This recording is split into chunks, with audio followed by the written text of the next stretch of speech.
Wandrille Potez, welcome. Thank you for the invitation. Thank you for being here. Your visit, your stay in Albania is a particular one, but before jumping into that, I need to convey a couple of things about you, who you are and what you're doing. I shall read it. I just hope I will not ruin your beautiful language. Don't worry. With my English version of it. So you were born in Poissy? In Poissy. Poissy, yes. In 1996, so it makes you 29, 30, 29? Yes. And you completed CAGNE, which is in a way a French preparatory school in humanities for excellent students. At least that's what Google told me. Good one, but it's enough. And then you jumped into your research, which was divided between the Practical School of Advanced Studies and Paris Diderot University. Yes. Because one is not enough. You needed yes, to. because I was afraid to choose. So You made both. that's why I chose both. Oh, God. Yes. And then that experience took you to Germany. This was very interesting because you became interested in the presence of the Orient in the decor of the 18th century Saxon art. And then you have a master's degree in comparative history and civilization. And from there you worked as a researcher at the research center of the Palace of Versailles, which is, I think, speaks for itself. And from there, the National Monuments Center entrusted you with a curatorial assignment in partnership with the Museum of Decorative Arts in Dresden. So back to Germany. So Yes. between 2019 and 2023, you wrote regularly for the art newspaper and made numerous trips to the Balkans. So there starts your Balkan story then. Yes, it was together at the beginning, but it wins finally. So you chose photography as a combination with what you were already committing yourself, which was basically writing. And you traveled by foot or bicycle, and in 2024 you had your first exhibition, Horizontier, Yes. Immersions in Albania, and then you wrote in the magazine Balkanism, and this is important, you drew attention to the fate of these forgotten Byzantine or post-Byzantine churches, which you described also as fragile. Exactly. That's why I chose also photography to try to protect them. But then these churches were added to the World Monuments Fund 2025 watch list. So it actually had an impact, which is in a way immediate. It's just a 1 year's time. I hope, but we have to see the result first. But And they're subject of an exhibition in September the same year in the nave of the College of Bernardine in Paris. And then you joined Villa 31 after a year's residency at Villa Marmottan, part of the Academy of Fine Arts. Can you explain first, so your residencies at Villa 31, which was used to be the residence of our late dictator. So now is an artistic residency, but it was a combination of efforts, coordination, networking with this other residency. How did it work? With the previous residency? Oh. So how did it work? I think your staying here is in cooperation with... Yes, it's a special cooperation to bring photography in the Villa 31, and it's a new program during this third session, and it will be also for the future, so not only me, but every year they plan with an association who calls Orama to bring at least 2 or 3 new photographers, in the villa, in parallel to the normal programmation from the Foundation Art Explorer. So it's a new partnership. So it's a partnership is between 2 similar institutions that Yes. have this sort of exchange and cooperation. Exactly. But Orama wants also to bring photography in the Balkan, because there is also this very special history with photography here in the Balkan area, with Marubi and all this very special link. So that's why my photographic style, very connected with the patrimonial photography, was interesting in this perspective for them, I think. Your path moves from, let's say, very high institutional places such as the Palace of Versailles, and then to remote, time-forgotten churches in very deep areas of Albania where usually goats would roam and shepherds, but Yes. not, or hikers. And so what made you focus here, which you would not here in Albania in particular, but choosing this kind of exploration efforts into the depth and uncharted territories, which you wouldn't find in higher institutions such as Versailles? I think it's the same move. Like even in Versailles, I want to see the most precious or hidden room, and it's a kind of curiosity. I think I see no contradiction now between these very famous places and quite unknown in Western Europe. But for Albania, it was also by chance because I discovered the country during a bike trip at the beginning in 2017. And I was extremely enthusiastic, but also because of my taste for patrimonial, for heritage, like for beautiful places, not only hidden one, but interesting one, I think. So I see no difference of level between Versailles and the churches in Albania. For me, it's the same thing. So just to make a pun of it, a joke, say you see beauty everywhere. I'm trying to find it, yes.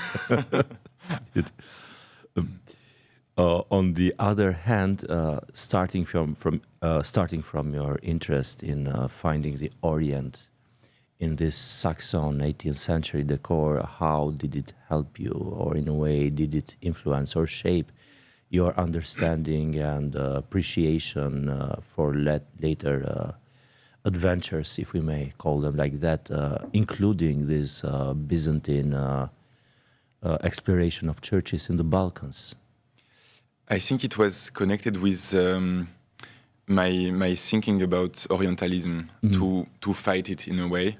Because in Germany, I worked on this idea to explain that finally the interest of Saxony for Orient was not a will to dominate Orient, but in fact it was because they admire it a lot that they wanted to have this kind of power from outside to defend our power in front of the emperor of Austria, like of the German Empire.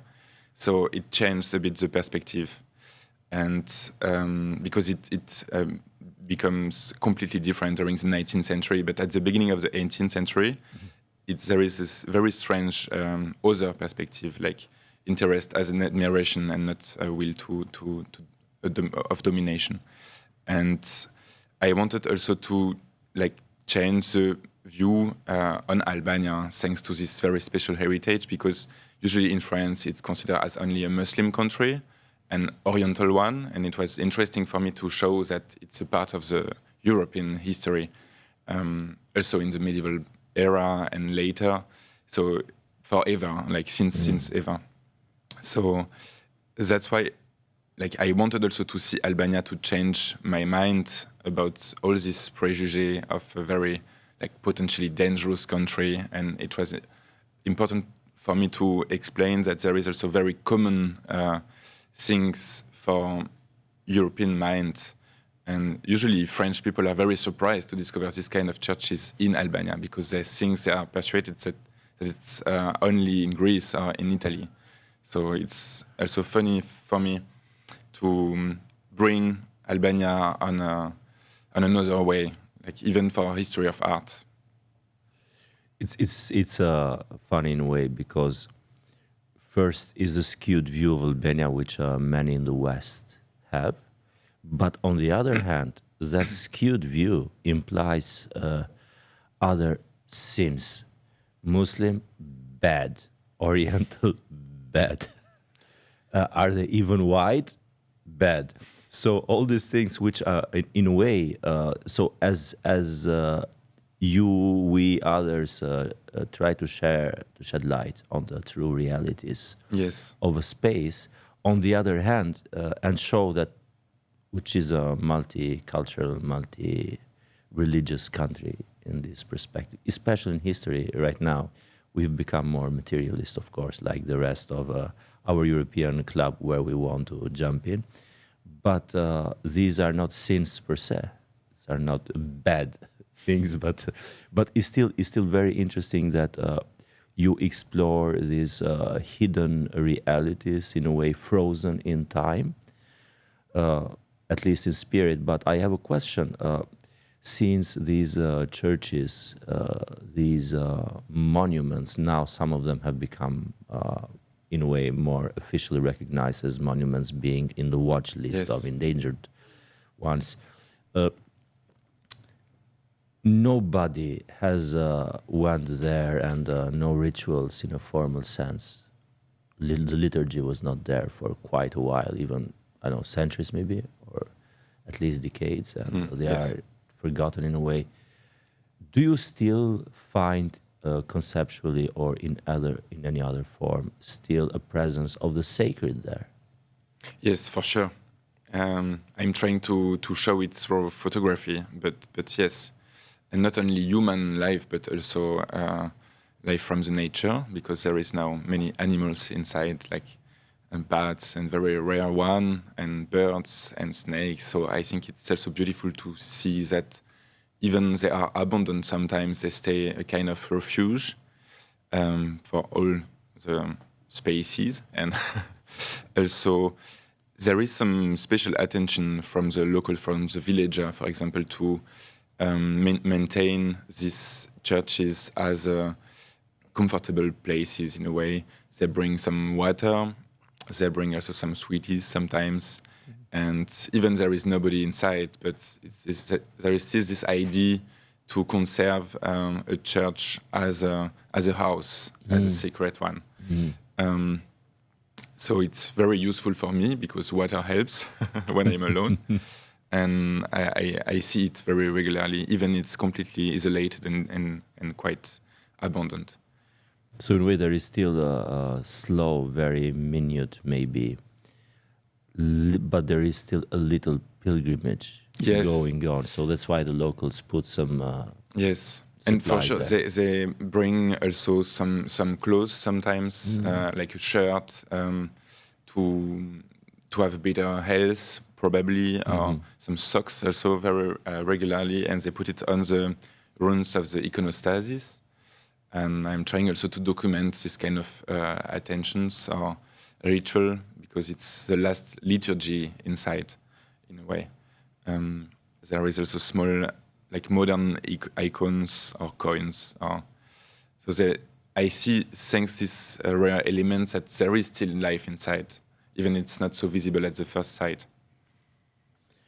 You use photography not just as a tool, as a means of documentation, but also as a form of trying to preserve and raise awareness on these fragile realities. So in a way that encompasses, I'd say, several spheres.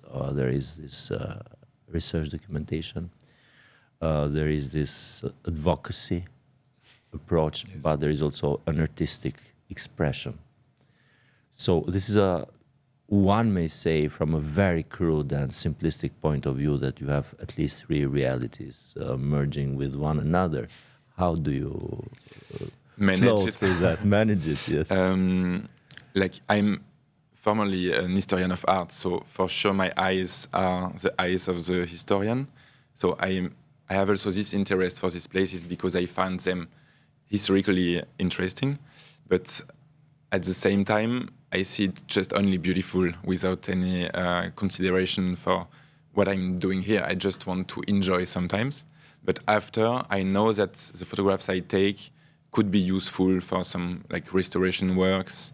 So I'm trying to find the good balance between just documentation and my own artistic way. But both are connected with the will of I want to restitute what I see to Albania. So that's why I want also to change this perspective of Orientalism. I don't see these churches just to take them as beautiful images and bring it back in France to make just a beautiful book and speak with foreigner about these beautiful hidden gems. That's why I'm here in a residency. I want to bring this heritage to Albanians because it's very unknown here too, because of the history. And I'm trying with this photography to connect the population, the village, the society again with this kind of lost part of their own heritage.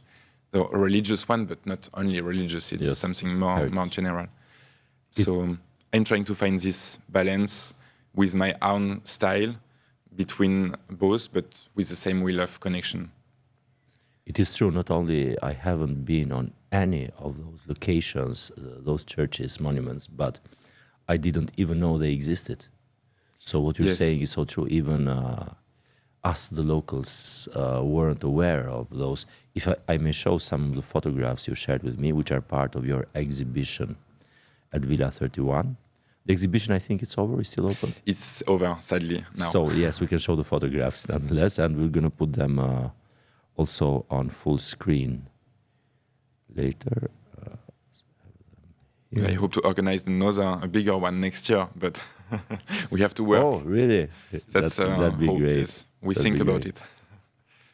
A lot of people, of course, including myself, that's why we're having this conversation, but other people told me that they really liked your but exhibition. Also because of the surprise to discover new places in like your own country. And it's a great joy for me to see that this part of my project works in a way. So the very first one that I noticed is this very idyllic, I shall call it, with goats roaming in this very rugged background with trees and the other. But all the scenery is so virgin, so untouched. It looks like it's from another era. But it's very realistic. I swear, like it's very close to the reality, and that's why I have also this interest, like in Albania, not only in this. I'm not implying you doctored the photo. No, absolutely. I'm just saying the shot. Yes, it really captures that spirit of being somewhere else. That maybe it's a fable. It's part like it was a page torn from a book that then transformed itself in a photograph. That's how I see it when I travel through it. So that's why I say that it's realistic, because it's not just it's a general feeling, like very, very deep and mysterious and beautiful, I think. But that's interesting, because on one way you say it's realistic, and then you also vow that that's how you see it. Yes. So in a way, it may both into that greater mantra of us producing reality, which to a certain degree one may say, oh, that's conceptual, it's a poetic way of framing it. But then you see it, and it's solid, and it is realistic. Yes. So, but it's your view of the world. Yes. And this other one, this is one of those churches that you were talking about. It was one of the first one I discovered when I decided to go by foot, especially to take photographs of this area, because many of them, that's why they are still very unknown, were at this time not precise yet on the map, even on Google Maps. So it was quite difficult even for local to find them. And some of them are also quite high from the villages, not this one. So even for the locals, yes, the ones they never, living there, were difficult to find. In 2 churches in this area, they are going there once a year for the festivities of the village. But for other one, we need sometimes more than 2 hours and 30 minutes to go there. So just one way. So that's why it's usually empty. So it means these monuments were built at a time when walking was the main means of transportation. Like it's also a part of my curiosity to think about the life there before, because when it's very isolated, I think that it was also like this before. So it's quite strange to imagine a life with horses to go up, but it's also very. But even this one, I don't know what this was, a church or a monastery. Yes, it's a monastery church of Ravenna up to Gorangsy, above Gorangsy. So in order for you to see this, to find this nowadays, you have to be on top of one of these mountains surrounding it. So that's the only way. if you don't know exactly where it is. Yes, and this is also part of the very special architecture, because it's quite invisible from the bottom of the valley, but you discover it just in front of it when you go up. So it's at all the time a kind of surprise. And it's also a part of the joy as a photographer to have this nice surprise, even especially when you have no idea before.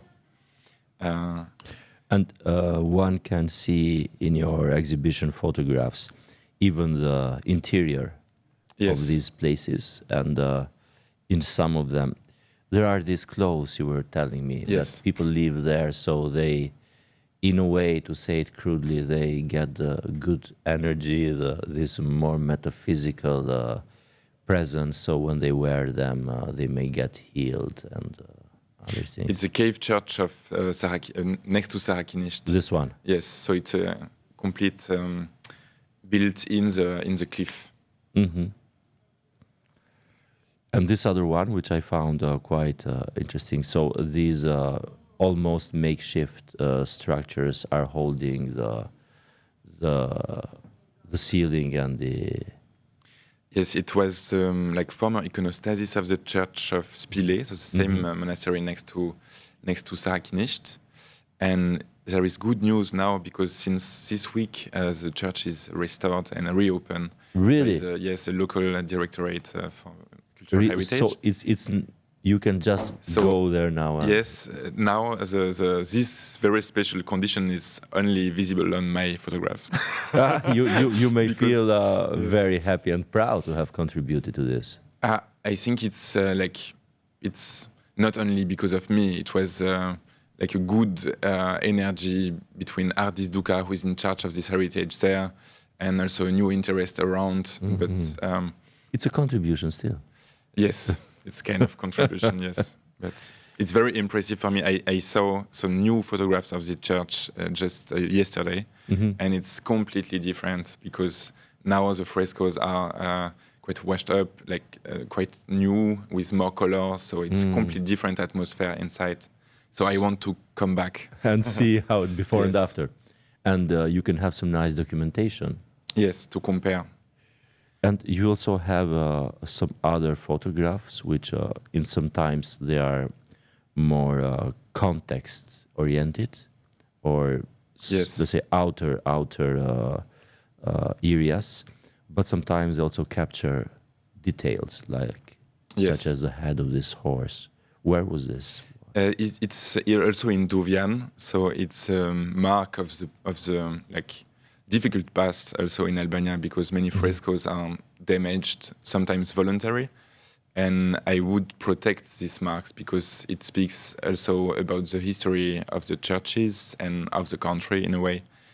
So for me, it's very important to document and protect it as a proof of, as a reflection also on our link between the heritage, to think about and to realize that it's very fragile. So every decades, this vision of it can change because of like political reasons or whatever. So, and for the like more landscape perspective, I would bring the idea of the protection of the landscape also in Albania, like to not protect the stones only, but a context, because it's part of the heritage. So it's very important to have this idea to not like build, this idea of consequences of new buildings in some beautiful areas, as in the Dream Valley. That's very important what you just said, to protect not only stones but context. Yes, even the human one. Like, can you please elaborate a bit into that, and how it should be done, what it is and how it should work? For me, heritage is like global thing, and it's impossible to think it just with monuments. It's a very beautiful and interesting mix between the landscape, what is a very important thing, I think, but also with people, because like take care of these churches, for example, in the Drine Valley, is also take care to the people in the villages, because they need to have a good reason to stay in the village, because the life is quite hard there, and there is a kind of demographical crisis there. So if it's empty, it's not. If the churches are empty, it's not only because there is no more religious interest, but it's more because there is nobody in the village. So if we can keep some attention on the churches, it could also change the way of life and protect the traditional way of life in this area, not only in the churches, but in the geographical context around.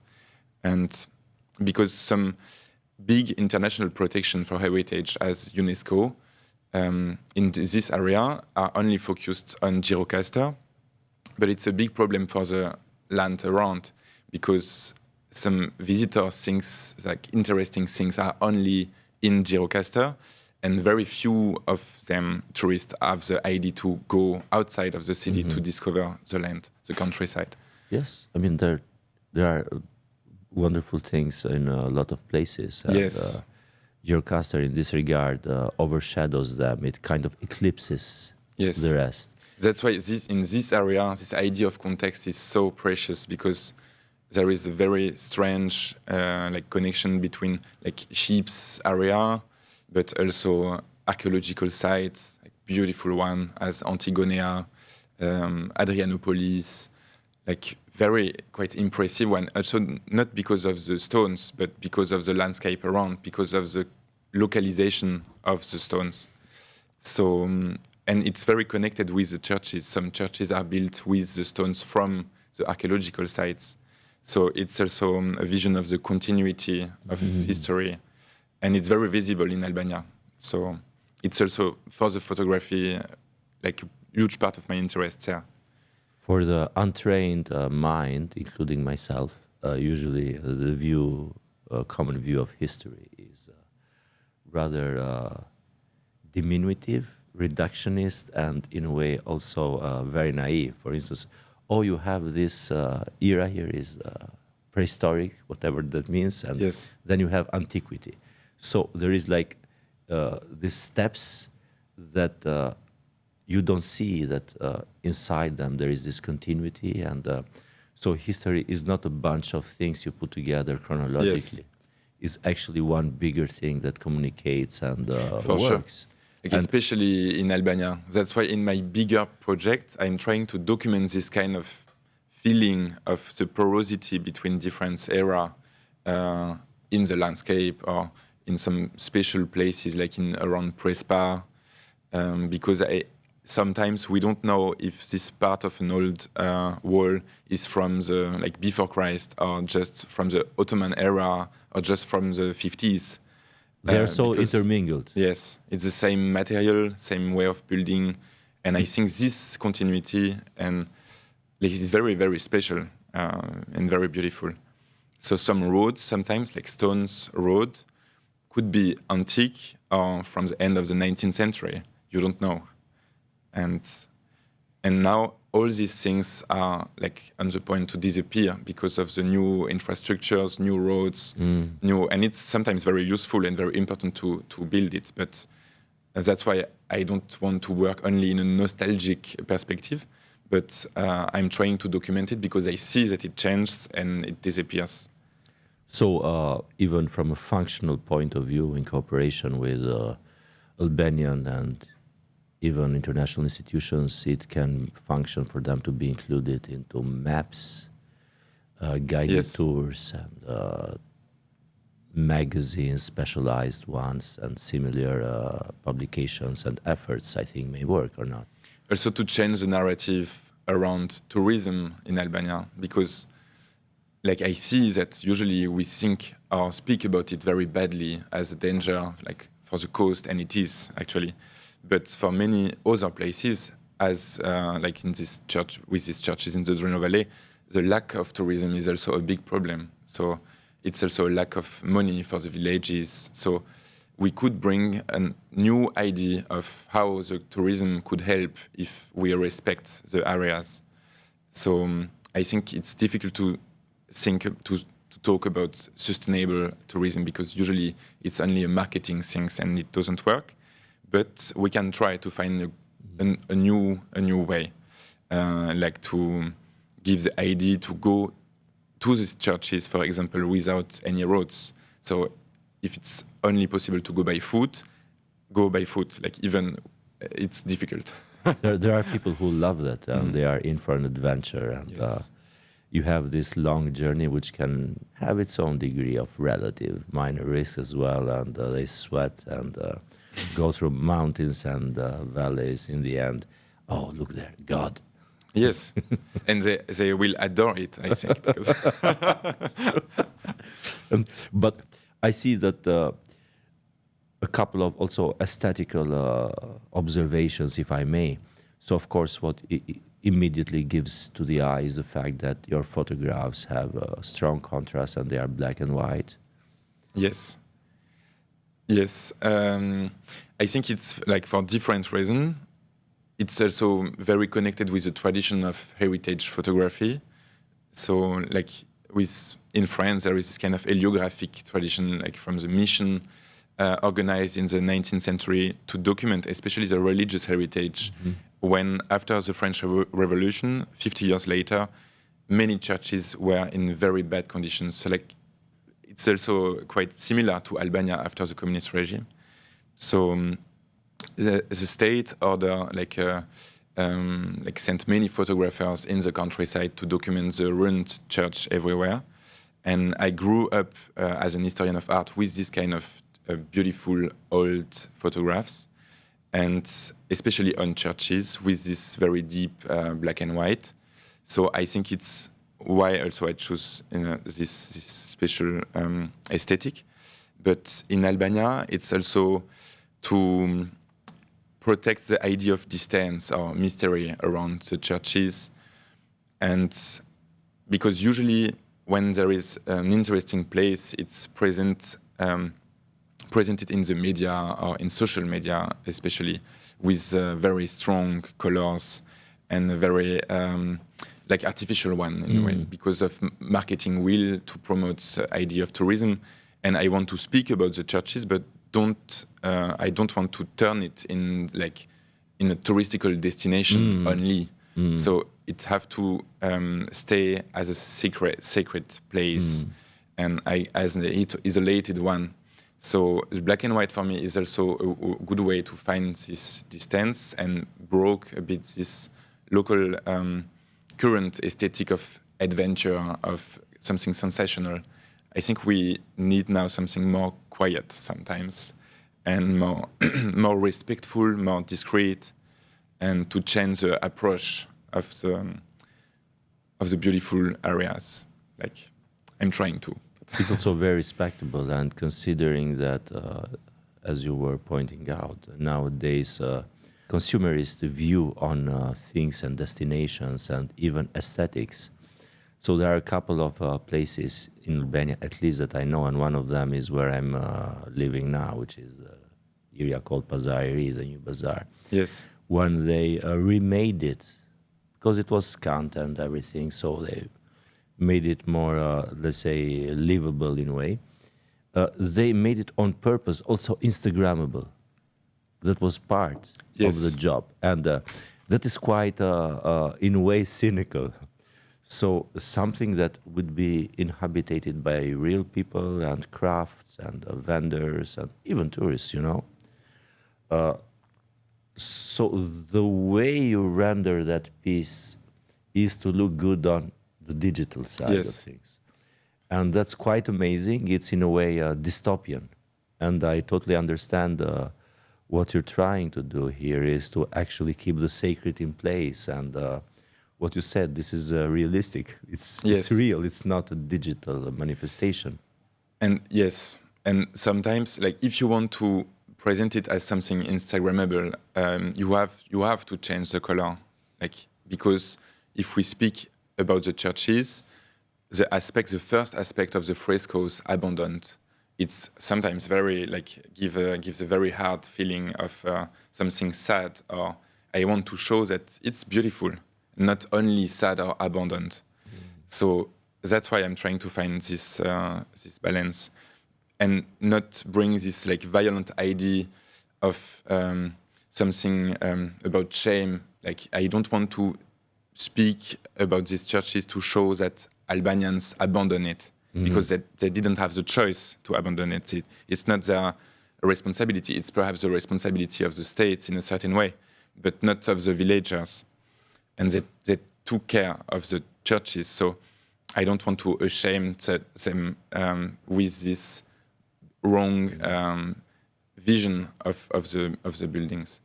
So, but I think this Instagram thing is a very important question, even for the vision of the protection later, because it's not enough to restore it, but if you restore it, to close the churches, because you think that Albanian locals are not able to take care of of this valuable heritage after, you condemn the monuments to a new abandonment later. Like, it will be impossible to speak about it, to show it, to open it after but the how can you restoration. then protect that? Because the defacements of certain frescoes were real, and they were post 1991 when the communist Yes. regime collapsed here. So it means that people, the new democratic Albanian, went Yes. there, some very democratic Albanian, and defaced the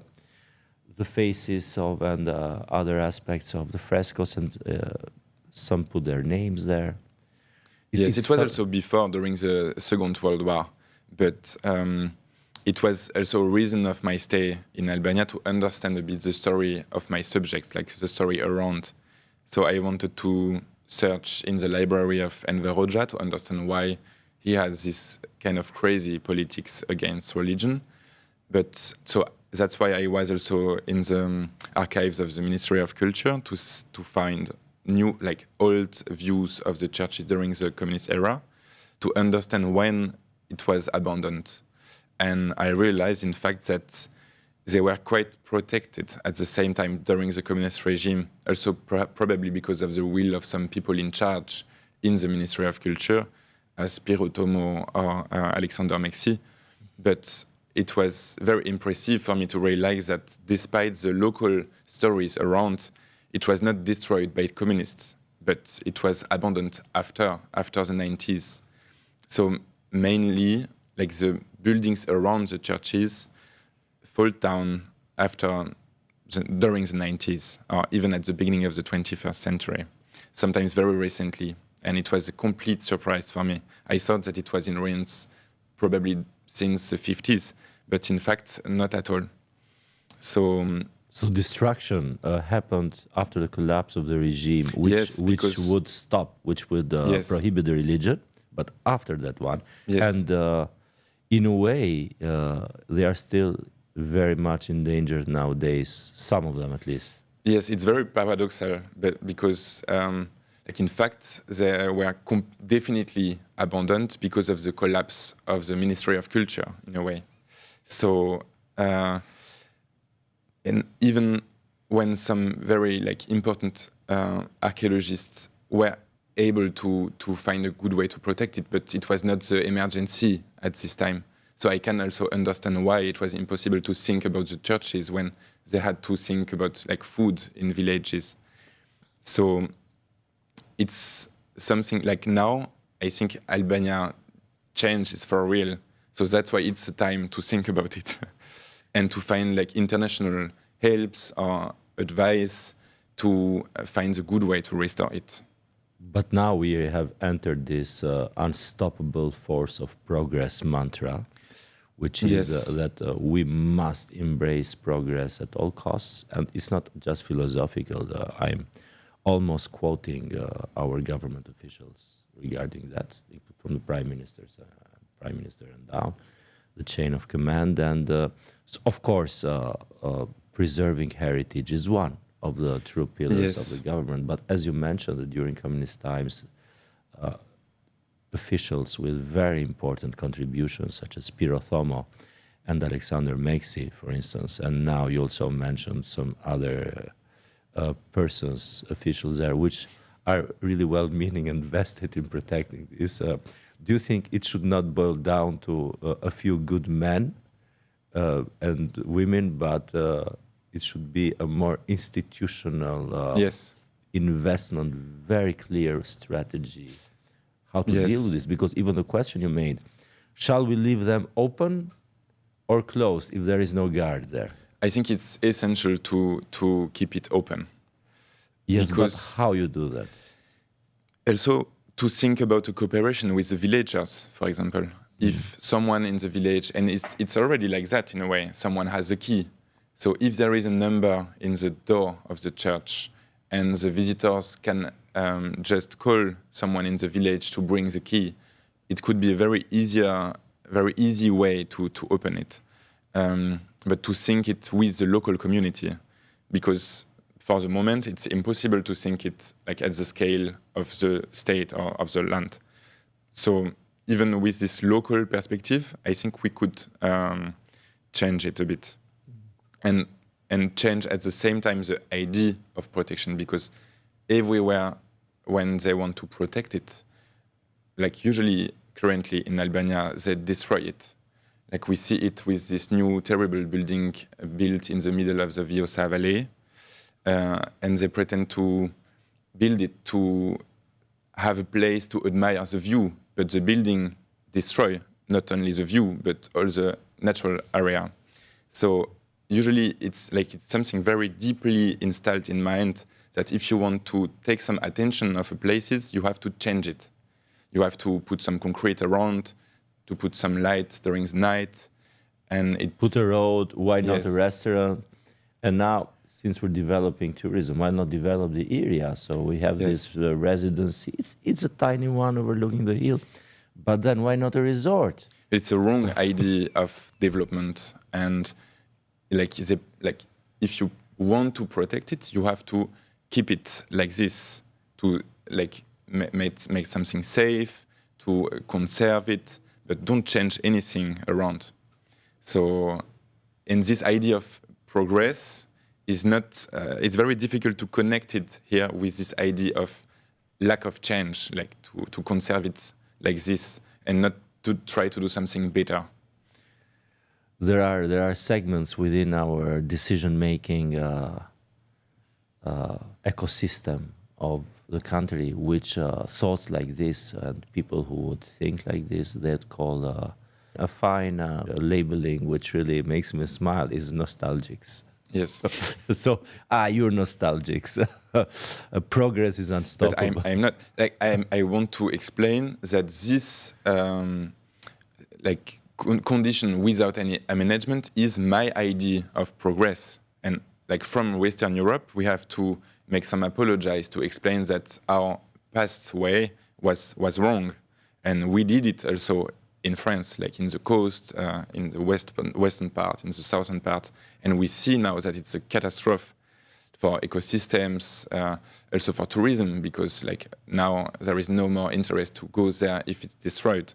So we can explain that it's a wrong way because we did it first.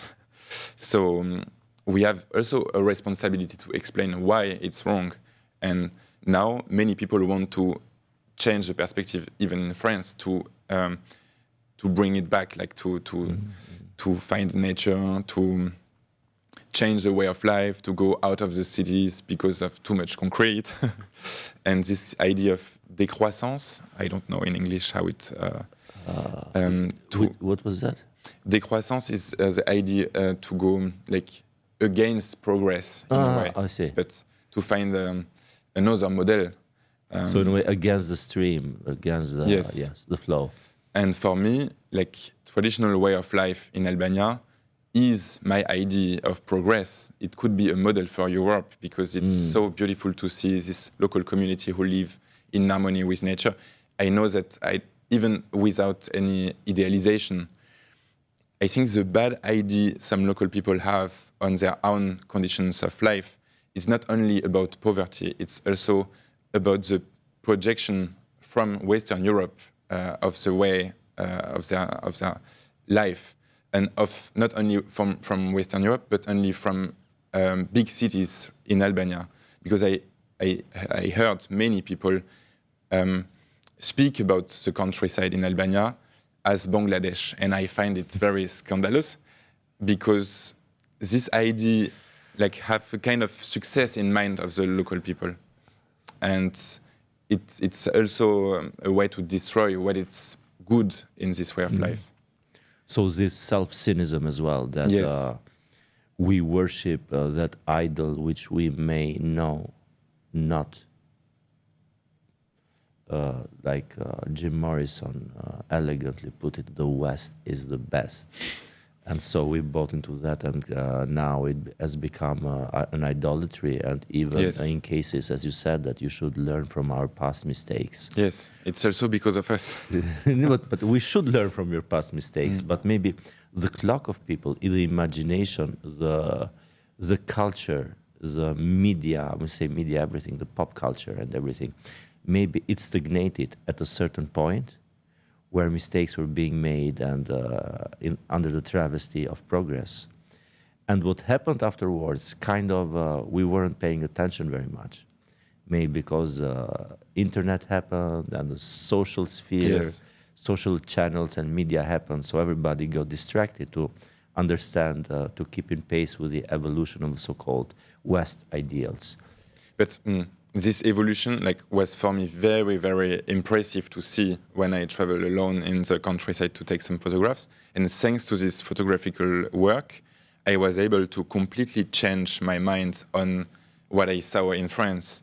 Because when you are just in the grass in the countryside in Albania and there is so many insects around you, I just realized that it's normal, in fact. And if there is nothing around you in France, that's because we destroyed it before. Because of this management, for the same reasons since the 30s. So I was next to the Prespa Lake once in a huge road in construction. And I realized that if I was surprised to see this kind of road in the natural area, it's just because in Albania it's new. But in France, I'm not surprised to see a road in the countryside. So I realized that suddenly, we destroyed it also before in my own country. So Albania was a very good way to see what happens now and how we could think about the change differently. Also thanks to the communist era, because after this huge trouble, it was quite, for the natural side, quite protected in a way. So now it's a very new responsibility to keep safe certain places, as Prespa, as the Vjosa, as the lagoons, for example, because they are in these conditions thanks to the terrible history. So it's also our last chance to take an advantage of this difficult history, I think. You also mentioned when we met and you made this very kind tour of your exhibition, you also mentioned that you noticed and documented some mingling or intertwining of, or at least influences of different styles and cultures, and even interreligious influences in terms of Yes. aesthetics and in these churches. Could you explain a bit how it works? Yes, alors I saw in some churches that there is some influence, from the Ottoman era, from the Italian style, from the Latin church, and it's beautiful to see that the Albanian style in post-Byzantine architecture is usually, I say it without being a specialist, but I have the impression to see a huge mix of these different influences, and I think it's beautiful to have this mirror of the society of the history in the valley, just in the stones, in the churches. You see some windows sometimes are in a kind of Oriental style, but the bell tower is more in a Western style, and the current borders are very new ideas, because especially in the south of Albania, it was part of the Epirus, so it was the same painter in Greece as in Albania. So this actual state of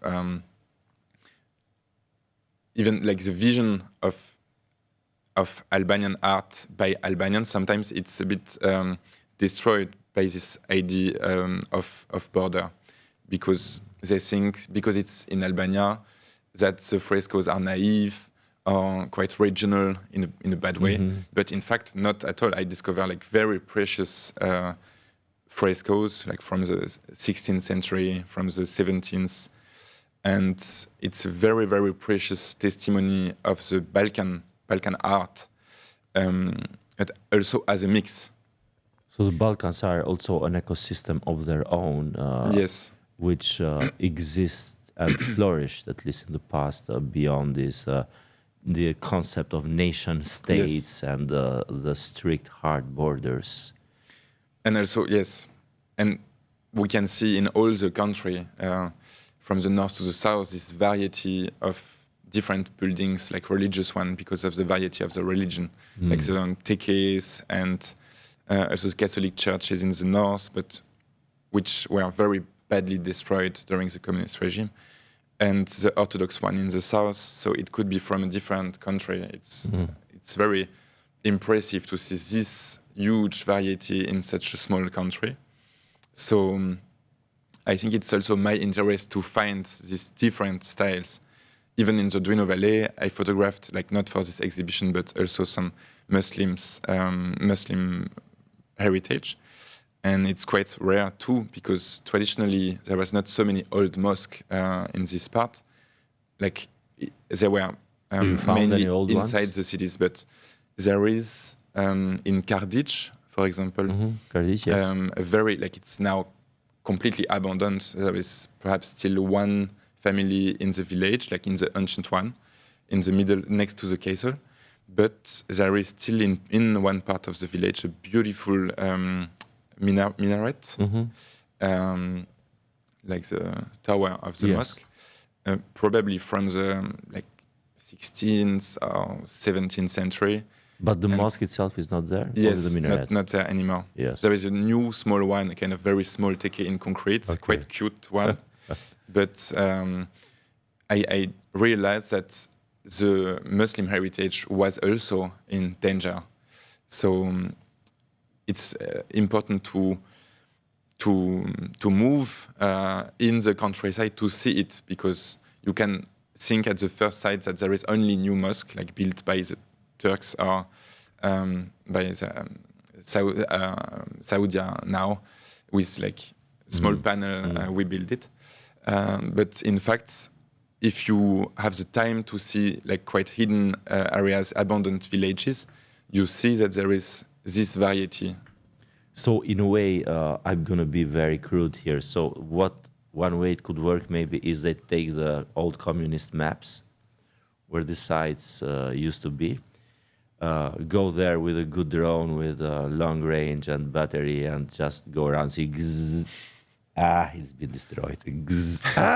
This one is, this one is okay. So just go around and see if they are there. And I'm making a joke, but it is true. With the help of technology, you don't need to walk yourself in every place. You can just go through a valley and see what's there, and then go physically. And in a way, make a new map of things.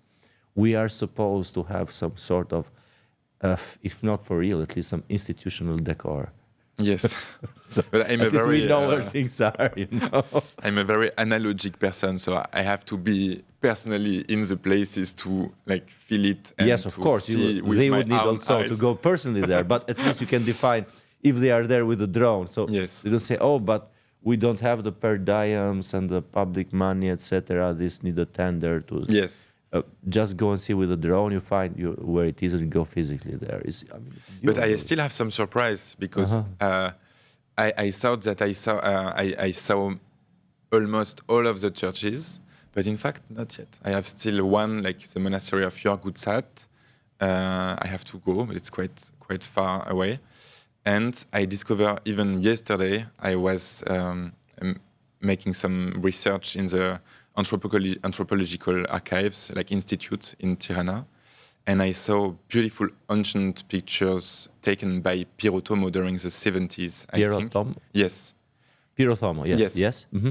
And I discovered through these photographies two, like not new churches, but new for me, in the extremely south part of the Drine Valley, a beautiful one. So I have good reason to come back during the next weeks. Good. We're going to see you again. Yes. That's good. You lived in the Villa 31. So you stayed there, you slept there. Which room did you get? I have a small room because I came a bit later, so the studio were already occupied. Who was living there before the system I collapsed? don't know. I have to see it. It's precise on the book published on the villa, so I could find it, but I forget maybe it. one of the sons or daughters of Yes. Enver and Nejmiya. I'm on the second floor. On the second floor. Maybe, yes, it most likely was sons of daughters. We were to Nejmiya's room when it was first opened for the public for artistic purposes, and we noticed that, if my memory doesn't betray me, that in Nejmiya's room there was this beautiful chimney made of polished marble. Yes. And There is, like, it's my favorite part of the villa are the fireplaces, like beautiful one. as the rest of Albanians were struggling, they were having La Vita Bella. Yes, in a for way. sure. And part of your exhibition, it was reminded to me, that was also about the readings that Kamri Denver was accessing. So, as he was prohibiting religion for everybody in Albania, and especially literature that pondered around religion, himself, he was actually being quite liberal in his readings. Yes, it was like quite a surprise for me to realize that symbolically, I wanted to bring also these churches in the villa because, like, my subject is deeply connected with this history and with the politic of Enver Hoxha, because they are abandoned because of this interdiction to go inside. So I wanted to understand the reasons of these politics. So a part of the personal library of Enver Hoxha is still in place in the first floor, in the current office of the Art Explorer team. And I was quite impressed to see, like, all these books in French. So it was a chance for me because it was easier to understand. And many of them were probably read also by Nejmiya, because she was very connected with the Parisian literal scene during the 50s, 60s, with all these very famous French artists connected with the Communist Party. So probably it's not only the library of Enver Hoxha, but also of Nejmiya. We don't know exactly. But I had the idea to find only books against religion. And in fact, it was more complicated. I found many books, not against it, but on religion, like about it, about religious history, about the power of the religion against the state, when people use the religion as a force to fight for their liberty, so freedom. So it was very interesting for me to go deeply in this research.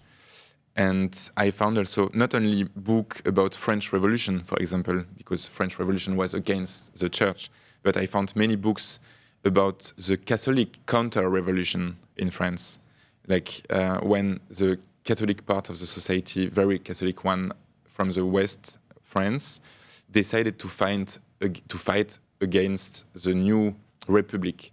So I found also books on medieval Islam, and also because probably this connection between Islam and politics, like as a force on the population, perhaps. I found also novels about conversion history, but in a very positive way, like these books from Anatole France. Thaïs speak about a very deeply spectacular conversion of a young, beautiful, depraved woman who became a saint because she's converted by a monk, and this monk finally is quite ambiguous because he fall in love with this woman he pretended to convert. So, but she got converted for real and denounced the monk there? And the monk finally died in terrible suffering because he realized that he didn't want to to save this woman, but he just want to have sex with her. Like very typical. Yes, it's a good feminist story also. Yes, but it was very surprising for me because like my photographs were installed in the former room, like bedroom of Enver Hoxha, and it was kind of a play for me to install these books inside, to realize that in this room he was able to read something very religious. At the same time, he wanted to destroy every kind of religion in Albania. So one question that even is a discussion, almost theological and philosophical, like how would God condemn certain people which do atrocities if they don't know the message of God? Why should they be culpable? In this case, he was conscious. He knew. Yes, he knew. That's very impressive to see. Even in the architecture of the house, I think it's an interesting part because it's very beautiful. It's a house of like chief state, but I had this impression that there is also an ideology behind. It's not so luxurious. There is marble, but not very impressive one. There is also many windows, but not for luxury, to pretend to be transparent to the society. And it's quite ironical because at the same time, people were not allowed to go in the quarter. But visually, from outside, perhaps for foreigners, there is this idea of transparency. It's transparent. It's a transparent bunker, but you're not even allowed to look at it. So and also, it's a very transparent paradoxical. But downstairs, there is also many tunnels. So with bunkers everywhere, but hidden. So also, it's a funny ways, even from old school psychology, psychoanalysis. You know, all the dungeons we have within ourselves and the dark parts and the unconscious of the regime, where this.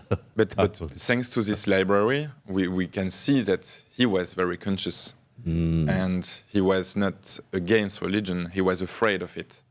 I think that's why he wanted to destroy it. But like it was quite very impressive to have this feeling of a sincerely project. He wanted really to do this, and just not to take advantage. Like when you see the palace of Ceausescu, you have the idea of, you think that okay, perhaps he wanted to destroy the society, but to take some advantage of it. And in Albania, it's more complicated, I think. You're writing a book now about I'm trying to all these. I'm trying to prepare a small publication for the end of my residency to mix my own captions of the photographs, the small description of the landscapes, of the places, and at the same time mix it with some poems from the library of Enver Hoxha and completely disconnect with this historical perspective, to also explain on one side that some culture is not only, it's impossible to reduce it as something bad, and at the same time that culture had, like high culture, had no influence of the politic of Enver Hoxha, and it's very impressive, and I was afraid of it when I discovered this library, because I recognized many books I like from the poetry from the 16th century in France, like books from Anna de Noailles, a very pacifist poetress from the 20th century in France, and in these poems I discovered also many texts very connected with what I'm doing here, like description of ruins. So for me it was a very strange feeling to find other artists who try at in different times to do the same in different contexts, and that's why I'm trying to connect it with my own work. And also I couldn't resist to choose some extract from Thaïs by Anatole France, because there is some beautiful declaration of love from the monk to Thais, and it was for me like quite of resonance with my love for Albania. So it was quite funny for me to try to express this link, because it's very difficult for me sometimes to explain why I'm working here, what I'm doing here. So thanks to literature, it's sometimes easier. Well, chapeau. It's quite an immersion into many things, and how also you influenced with your work, with your it's in a way it has a semi-religious thing, this kind of passion, which actually then has an impact on the real world and makes it for the better, like these monuments that you contributed to be included in the watch list, and cooperation with institutions, which some of these churches now are being renovated. And that's really good. So it's wonderful. So I wish you all the best of luck with your thank you very much. Future I hope it's only the beginning. Yes. Because it is only the beginning, and you're only 29. So it's a good way to go. So bonne chance. What can I say? Yeah, thank you very much. Wandrille Potez, thank you so much for being here. Merci, Thanks a Ervin. lot.